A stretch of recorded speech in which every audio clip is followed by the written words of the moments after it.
The 1936–1939 Arab Revolt in Palestine was a nationalist uprising by Palestinian Arabs in Mandatory Palestine against British colonial rule, as a demand for independence. The dissent was directly influenced by the Qassamite rebellion, following the killing of Sheikh Izz al-Qassam in 1935, as well as the declaration by Hajj Mohammad Amin al-Husseini of the 16th of May 1930 as Palestine Day, and calling for a general strike. The revolt was branded by many in the Jewish Yishuv as immoral and terroristic, often comparing it to fascism and Nazism. Gurion, however, described Arab causes as fear of growing Jewish economic power, opposition to mass Jewish immigration, and fear of the English identification with Zionism. The general strike lasted from April to October 1936, initiating the violent revolt. The revolt consisted of two distinct phases. The first phase was directed primarily by the urban and elitist Higher Arab Committee and was focused mainly on strikes and other forms of political protest. By October 1936, this phase had been defeated by the British civil administration using a combination of political concessions, international diplomacy and the threat of martial law. The second phase, which began late in 1937, was a violent and peasant-led resistance movement that increasingly targeted British forces. During this phase, the rebellion was brutally suppressed by the British Army and the Palestine police force using repressive measures that were intended to intimidate the Arab population and undermine popular support for the revolt. During this phase, a more dominant role on the Arab side was taken by the Nashashibi clan, whose NDP party quickly withdrew from the rebel Arab Higher Committee, led by the radical faction of Amin al-Husayni, and instead sided with the British, dispatching Fasel al-Salam in coordination with the British Army against nationalist and jihadist Arab Fasel units. According to official British figures covering the whole revolt, the army and police killed more than 2,000 Arabs in combat, 108 were hanged, and 961 died because of what they described as gang and terrorist activities. In an analysis of the British statistics, Walid Khalidi estimates 19,792 casualties for the Arabs, with 5,032 dead, 3,832 killed by the British and 1,200 dead because of terrorism, and 14,760 wounded. Over 10% of the adult male Palestinian Arab population between 20 and 60 was killed, wounded, imprisoned or exiled. Estimates of the number of Palestinian Jews killed range from 91 to several hundred. The Arab revolt in Palestine was unsuccessful, and its consequences affected the outcome of the 1948 Palestine War. It caused the British Mandate to give crucial support to pre-state Zionist militias like the Haganah, whereas on the Palestinian Arab side, the revolt forced the flight into exile of the main Palestinian Arab leader of the period, the Grand Mufti of Jerusalem, Hajj Amin al-Husayni. Origins. In 1930, Sheikh Izz al-Qassam organized and established the Black Hand, an anti-Zionist and anti-British militant organization. He recruited and arranged military training for peasants, and by 1935 he had enlisted between 200 and 800 men. They were engaged in a campaign of vandalizing trees planted by farmers and British-constructed rail lines. In November 1935, two of his men engaged in a firefight with the Palestine police patrol hunting fruit thieves, and a policeman was killed. Following the incident, the police launched a manhunt and surrounded al-Qassam in a cave near Yabad. In the ensuing battle, al-Qassam was killed. The death of al-Qassam generated widespread outrage among Palestinian Arabs. Huge crowds accompanied Qassam's body to his grave in Haifa. The dissent in Palestine was influenced also by the discovery in October 1935 at the port of Jaffa of a large arms shipment destined for the Haganah, sparking Arab fears of a Jewish military takeover of Palestine. Jewish immigration also peaked in 1935, just months before Palestinian Arabs began a full-scale, nationwide revolt. In the 4 years between 1933 and 1936, more than 164,000 Jewish immigrants arrived in Palestine, and between 1931 and 1936 the Jewish population more than doubled from 175,000 to 370,000 people, increasing the Jewish population share from 17% to 27%, and bringing about a significant deterioration in relations between Palestinian Arabs and Jews. The uprising began with an attack on 15 April 1936 on a convoy of trucks on the Nablus to al-Qassam road, during which the assailants shot 2 Jewish drivers, Israel Kazan, who was killed instantly, and Zvi Dannenberg, who died 5 days later. The next day, Jewish gunmen shot and killed 2 Arab workers sleeping in a hut near Petah Tikva in a revenge attack, and the funeral for Kazan in Tel Aviv on 17 April became a turbulent Jewish nationalist event during which Jewish rioters beat Arab children and destroyed property. Between 19 and the 22nd of April, disturbances in Jaffa and Tel Aviv left 16 Jews and 5 Arabs dead. An Arab general strike and revolt ensued that lasted until October 1936. During the summer of that year, thousands of Jewish farmed acres and orchards were destroyed, Jewish civilians were attacked and murdered, and some Jewish communities, such as those in Basin and Acre, fled to safer areas.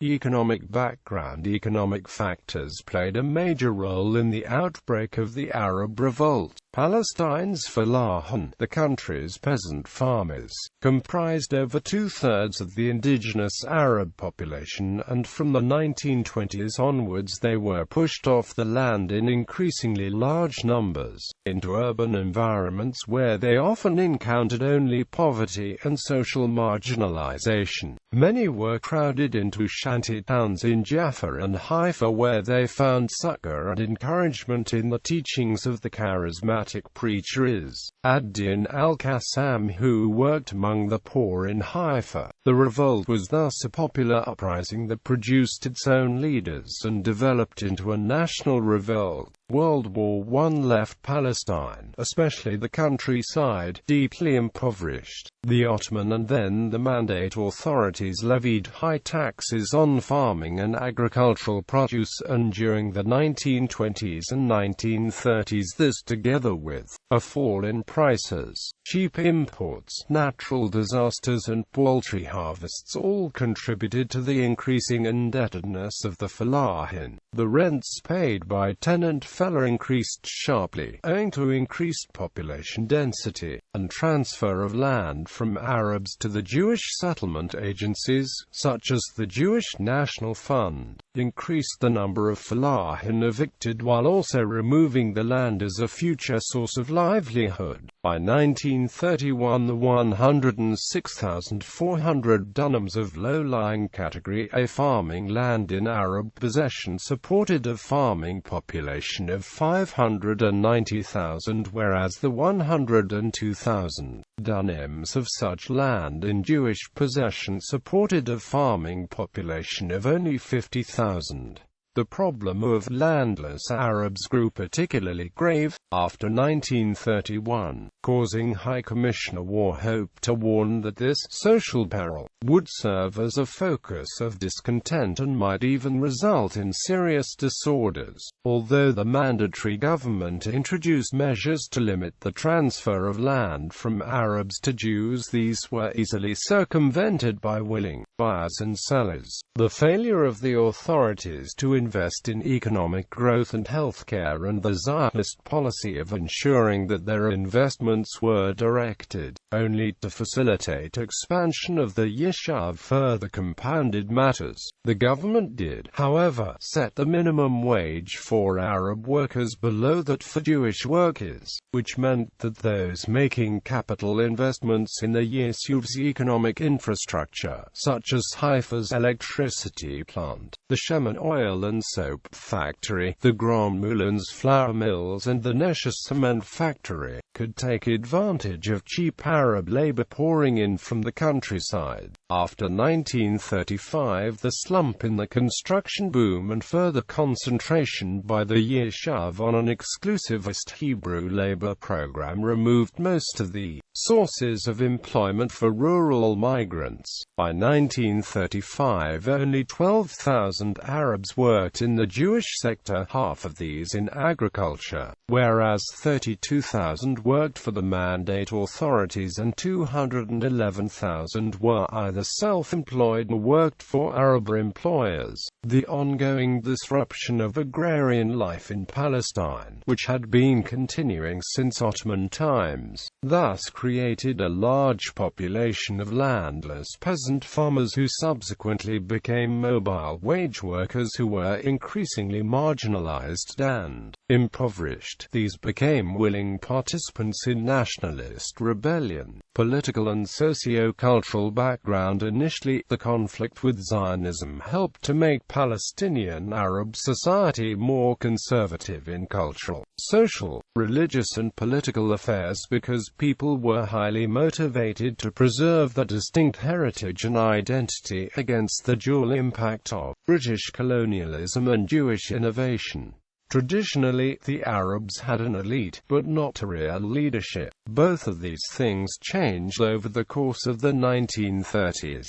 During this period, new political organizations and new types of activists began to appear, marking the involvement of a far broader cross-section of the population, in particular, nationalism, which had been long rooted in rural society, began to take hold in urban society. Youth organizations proliferated at this time. These included the Young Men's Muslim Association, which from 1931 agitated for armed resistance against the Zionists, the Youth Congress Party, which expressed pan-Arab sentiments, and the Palestinian Boy Scout movement, founded early in 1936, which became active in the General Strike. Women's organizations, which had been active in social matters, became politically involved from the end of the 1920s, with an Arab Women's Congress held in Jerusalem in 1929 attracting 200 participants, and an Arab Women's Association being established at the same time, both organized by feminist Arab Abdul Hadi. For the beginning of the 1930s, new political parties began to appear, including the Independence Party, which called for an Indian Congress Party-style boycott of the British, the pro-Nashashibi National Defense Party, the pro-Husseini Palestinian Arab Party, the pro-Khalidi Arab Palestinian Reform Party, and the National Bloc, based mainly around Nablus. A few militant secret societies, which advocated armed struggle, were formed. These included the Green Hand, which was active in the hills around Safad, but eliminated by the British in 1931, the Organization for Holy Struggle, led by Abd al-Qadir al-Husseini, and active in the Hebron area, which was later to play an important role in the 1948 Palestine War, and the Young Rebels, or Avenging Youth, active in the Tulkarm and Kalkalia area from 1935. Traditional feasts such as Nebi Musa began to acquire a political and nationalist dimension, and new national memorial days were introduced again. New significance, among them Balfour Day, the anniversary of the Battle of Hattin, and beginning in 1930 May 16th was celebrated as Palestine Day. the expansion of education, the development of civil society and of transportation, communications, and especially of broadcasting and other media, all facilitated these changes. Regional political background. A number of political changes in neighboring Arab countries illustrated to the Palestinian Arabs what could be achieved in a Western colony through political pressure and negotiating skill. In Syria, a general strike took place from the 20th of January to the 6th of March 1936, spreading to all the major towns,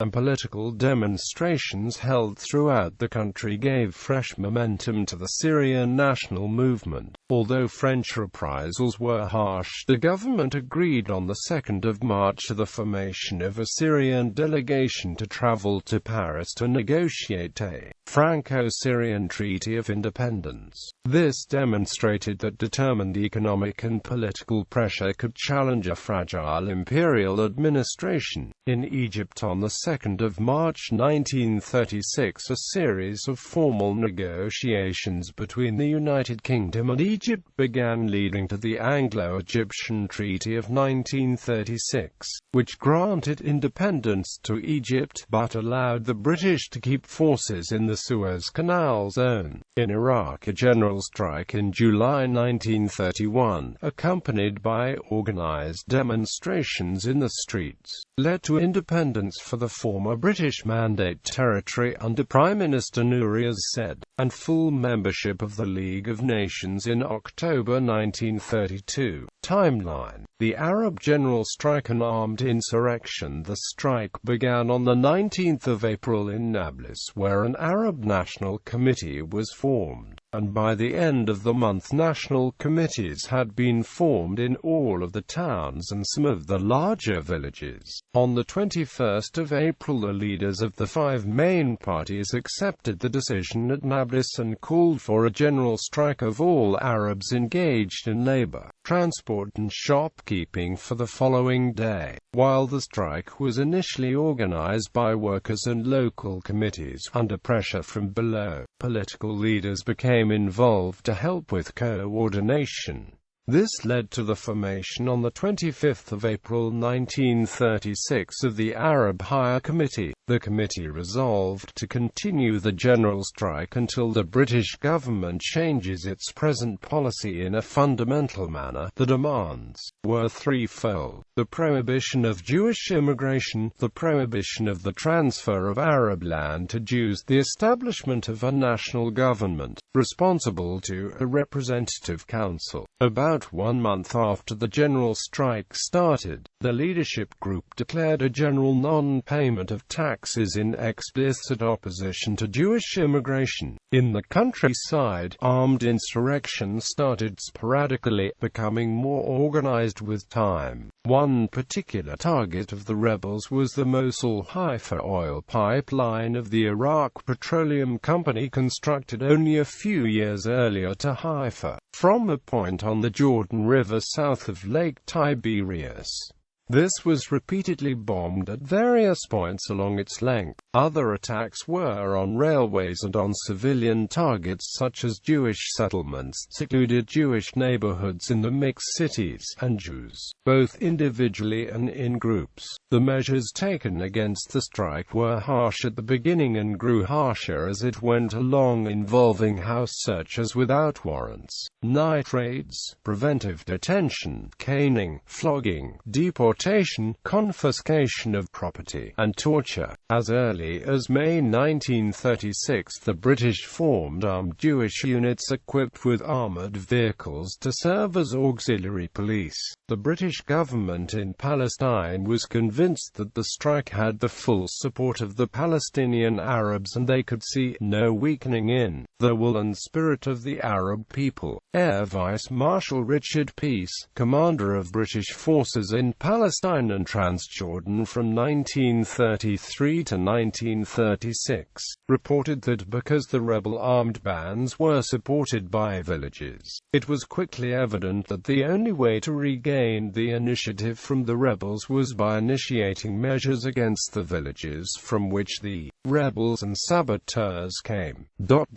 I therefore initiated, in cooperation with the Inspector General of Police R.G.B. Spicer, village searches. Ostensibly, these searches were undertaken to find arms and wanted persons. Actually, the measures adopted by the police on the lines of similar Turkish methods were punitive and effective. In reality, the measures created a sense of solidarity between the villages and the rebels. The pro-government mayor of Nablus complained to the High Commissioner that, during the last searches effected in villages, properties were destroyed, jewels stolen, and the Holy Quran torn, and this has increased the excitement of the Falahin. Quote, however, Moshe Shertok of the Jewish Agency even suggested that all villages in the area of an incident should be punished. On the 2nd of June, an attempt by rebels to derail a train bringing the 2nd Battalion Bedfordshire and Hertfordshire Regiment from Egypt led to the railways being put under guard, placing a great strain on the security forces. In response to this situation, on the 4th of June, the government rounded up a large number of Palestinian leaders and sent them to a detention camp at Arya al-Hafir in the Negev desert. During July, Arab volunteers from Syria and Transjordan, led by Fawzi al-Kawakji, helped the rebels to divide the formations into 4 fronts, each led by a district commander who had armed platoons of 150 to 200 fighters, each commanded by a platoon leader. A statement of policy issued by the Colonial Office in London on the 7th of September declared the situation a direct challenge to the authority of the British government in Palestine, and announced the appointment of Lieutenant General John Dill as Supreme Military Commander. By the end of September, 20,000 British troops in Palestine were deployed to round up Arab bands. In June 1936, the British involved the clans in Transjordan, Iraq, Saudi Arabia and Egypt in an attempt to pacify the Palestinian Arabs, and on the 9th of October the rulers made an appeal for the strike to be ended. A more pressing concern may have been the approaching citrus harvest and the soaring prices that were available because of the disruption caused to the Spanish citrus harvest by the Spanish Civil War. Peel Commission. The strike was called off on the 11th of October 1936 and the violence abated for about a year while the Peel Commission deliberated. The Royal Commission was announced on the 18th of May 1936 and its members were appointed on the 29th of July, but the Commission did not arrive in Palestine until the 11th of November. The Commission, which concluded that 1,000 Arab rebels had been killed during the strike, later described the disturbances as an open rebellion of the Palestinian Arabs, assisted by fellow Arabs from other countries, against mandatory rule, and noted 2 unprecedented features of the revolt: the support of all senior Arab officials in the political and technical departments in the Palestine administration, and the interest and sympathy of the neighboring Arab peoples, which had resulted in support for the rebellion in the form of volunteers from Syria and Iraq. In the early 1920s, the first High Commissioner of Palestine, Herbert Samuel, failed to create a unified political structure embracing both Palestinian Arabs and Palestinian Jews in constitutional government with joint political institutions. This failure facilitated internal institutional partition in which the Jewish Agency exercised a degree of autonomous control over the Jewish settlement, and the Supreme Muslim Council performed a comparable role for Muslims. Thus, well before Lord Peel arrived in Palestine on the 11th of November 1936, the groundwork for territorial partition as proposed by the Royal Commission in its report on the 7th of July 1937 had already been done. Peel's main recommendation was for partition of Palestine into a small Jewish state, a residual mandatory area, and a larger Arab state linked to Transjordan. A second and more radical proposal was for transfer of 225,000 Palestinian Arabs from the Jewish state to the Arab state and Transjordan. It is likely that Zionist leaders played a role in persuading Peel to accept the notion of transfer, which had been a strand of Zionist ideology from its inception. The Arab High Committee rejected the recommendations immediately, as did the Jewish revisionists. Initially, the religious Zionists, some of the general Zionists, and sections of the Labour Zionist movement opposed the recommendations. Ben-Gurion was delighted by the Peel Commission's support for transfer, which he viewed as the foundation of national consolidation in a free homeland. Subsequently, the two main Jewish leaders, Chaim Weizmann and Ben-Gurion, had convinced the Zionist Congress to approve equivocally the Peel recommendations as a basis for further negotiation, and to negotiate a modified Peel proposal with the British. The British government initially accepted the Peel report in principle. However, with war clouds looming over Europe, they realized that to attempt to implement it against the will of the Palestinian Arab majority would rouse up the entire Arab world against Britain. The Woodhead Commission considered three different plans, one of which was based on the Peel Plan. Reporting in 1938, the Commission rejected the Peel Plan primarily on the grounds that it could not be implemented without a massive forced transfer of Arabs. With dissent from some of its members, the Commission instead recommended a plan that would leave the Galilee under British mandate, but emphasized serious problems with it that included a lack of financial self-sufficiency of the proposed Arab state. The British government accompanied the publication of the Woodhead report by a statement of policy rejecting partition as impracticable due to political, administrative and financial difficulties.